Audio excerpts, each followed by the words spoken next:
আসসালামু আলাইকুম। আবার একটি লুমিনাস আইপিএস সেট আপ করার জন্য চলে আসলাম একটি বাসায়। দেখেন তার তার টানা শেষ একদম। এখন আমি আইপিএসটা সেট আপ করতেছি। ব্যাটারিতে তারগুলো লাগাই দিচ্ছি।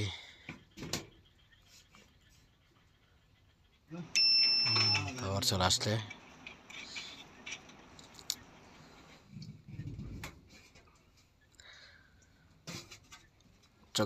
চকেটের মধ্যে প্লাগগুলো লাগাই দিচ্ছি। আমাদের কাজ শেষ, এখন আইপিএস চালু হয়েছে।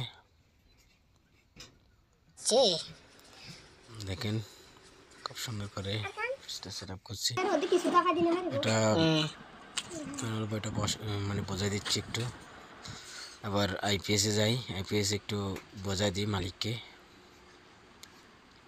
এখানে কোনটার কী কাজ এটা আমি একটু বোঝাই দিচ্ছি মালিককে। এটা হচ্ছে আপনার মেন্স মানে এটা কারেন্ট আসলে চলবে, এটা চার্জ হলে চলবে।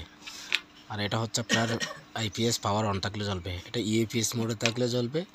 আর এটা হচ্ছে লো ব্যাটারি চার্জ কমে যাবে। আর এখানে যদি অতিরিক্ত লোড দিয়ে যায় তখন ওভারলোডটা জ্বলে উঠবে। তো এটা দিয়ে ওপেন করা যায় আর বন্ধ করা যায়। তো এভাবে আমি সব কিছু বোঝাই দিয়েছিলাম। তো আইপিএসের লুমিনাস আইপিএসের ফাংশন নিয়ে আরেকটা ভিডিও আমি এরপরে ভিডিওতে আনবো ইনশাআল্লাহ। পেছনে ব্যাক সাইডে অনেক ফাংশন আছে, এগুলো অনেকে বুঝেন না কোনটা কী ফাংশন। তো আমি এটা নিয়ে চেষ্টা করবো আরেকটা ভিডিও নিয়ে আসতে।